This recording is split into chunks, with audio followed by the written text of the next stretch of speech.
thank you so much for joining us today. Could you please share with us the activity of Habitat in Vietnam? Well, Habitat for Humanity Vietnam has been working since 2001 in Vietnam, and we are working across northern, central, and southern Vietnam. And our vision is a world where everyone has a decent place to live. And so we work both in terms of partnering with families to have adequate, affordable housing, and to work with different stakeholders to increase the access for affordable housing for families. And so that can come in many different ways. We of course do construction, so that we are often working with families to make improvements to their house, whether we are building new houses or we are helping them incrementally make repairs or renovations to their house to slowly make a affordable renovation of their home to be an ideal house. And we also focus on water and sanitation solutions, so helping families who may not have access to a latrine. We work with them to design and to build sanitary facilities for them. At the same time, because the housing need is so large in Vietnam, we also spend quite a bit of our time designing and also delivering what we call information, educational, and communication campaigns regarding providing knowledge and skill and expertise, so that families have the information and knowledge to make improvements in their houses on their own, without waiting for Habitat to have the capital to support them financially to make the housing improvements. What are the challenges and advantages in the process of operating in Vietnam? The exciting part is where there's a great amount of energy and enthusiasm. So we were building 21 houses at one time with 230 volunteers. So the advantages of that project were that we were working very closely with the Dong Thap province and our district and commune in My Hau. So the advantages of working for that project in Dong Thap was that we had very strong partnership with our government partners, both in Dong Thap province, but also all the way down to My Hoi commune. That's everything from selecting the families, preparing the houses to be constructed, training and building the capacity of the homeowners to understand what it would be like welcoming foreign volunteers to come work alongside them. And then for an event this big, it takes a lot of logistics to have such an event. And so all of those things were of course challenges, but there was a great coming together of different stakeholders to make that a success. Why did the Habitat to Dong Thap province is the place for building house in this year, 2018? So Dong Thap, we have been working in Dong Thap for several years now. As you might know, it's in the Mekong Delta, and it is one of the most vulnerable provinces to disaster and flooding. And so this has been one of our primary project sites long term. And the need for affordable housing is quite high there.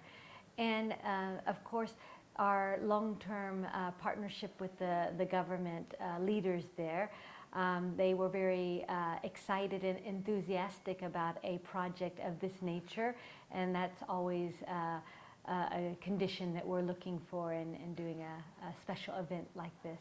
What are the criteria for selecting the volunteer for the program? For the volunteers?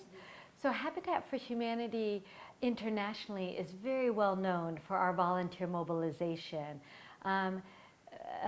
both internationally and locally. And so we have systems set up in over 20 countries around the world for recruiting and mobilizing volunteers to come and build in different countries around the world. And so in terms of the recruitment of the volunteers, that was done through our partner organizations in the United States, Canada, Germany, New Zealand, Australia, Hong Kong, those countries. In terms of what the criteria is, they need to be willing to have new experiences, be flexible.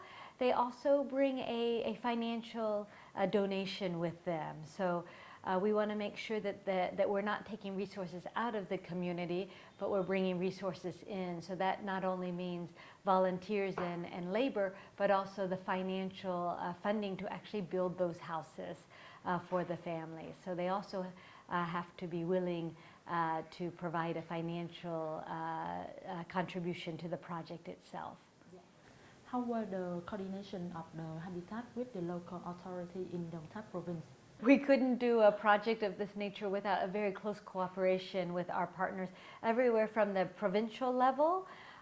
We worked with the Union of Friendship Organization, the People's Committee, the Ministry of Foreign Affairs, as well as, and then down through the district and commune level. And at the commune level, our implementing partner is the Women's Union. And so the Women's Union worked alongside Habitat staff to help identify the community which would be best served by a project like this, helped us to select the most appropriate families, and then again prepare the families and the overall community for such an event. And again, I can't express enough our gratitude and appreciation for the strong support. Every day the local partners were out supporting and monitoring and ensuring a welcoming community as well as a safe environment for our building. So it was our joint success. Could you please share with us the future plan of Habitat? I'm excited to share that we have a 3-year business plan that we aim to support 100,000 families to have improved housing. And again, that is through directly building and renovating houses with families, but it's also providing capacity building and knowledge and skill transfer to families who are living in vulnerable housing conditions, so that they can utilize that information to improve their housing.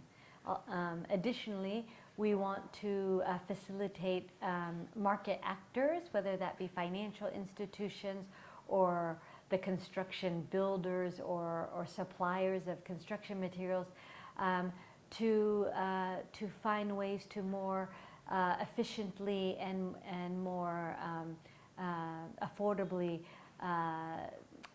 reach the lower income families to be able so that they can purchase the goods and supplies themselves to improve their houses. Once again, thank you for joining us today.